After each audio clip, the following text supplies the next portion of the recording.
Ayan, dahil mag-isa ko na lang lagi pumupunta mga ka-uwo. Siyempre, kumatok muna ako sa kabilang kwarto para may kasama akong kukuha ng ating iking sharo. Ayan, siyawi naman kay Boss Alan. Siya yung nagbukas mga ka-uwo. Ala, Diyos ko, tila andaman itsutsura mo. Ala, ako, goodness ka nga talaga. Sana all. Ang kasama natin pala ang ating pinakamalupit na taga-gupit ng ating buhok, si Boss Coco mga ka-uwo. Ala, sige lang.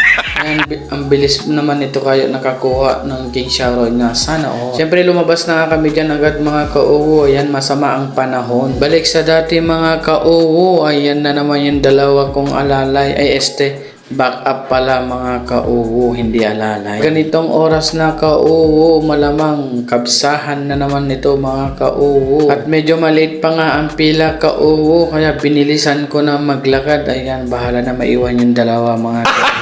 Mukhang masama ang panahon ka-uwo, kaya sana pabilis sila magbigay mga ka-uwo. So ganito lang kami pumila ka-uwo, siyempre habang naghihintay kami ng nilang ibibigay. Ayan nga ka-uwo, yan nakaalis na nga kami dyan ka-uwo. Siyempre nakakuha na rin ako ng aking iking shot. Marami pang naiwan mga ka-uwo. Siyempre yung mga iba hindi pa nakakakuha. Malamang sa malamang marami na silang nakuha. Hinintay ko nga itong dalawa na to mga ka-uwo. God bless us all. Thank you sa inyong panonood.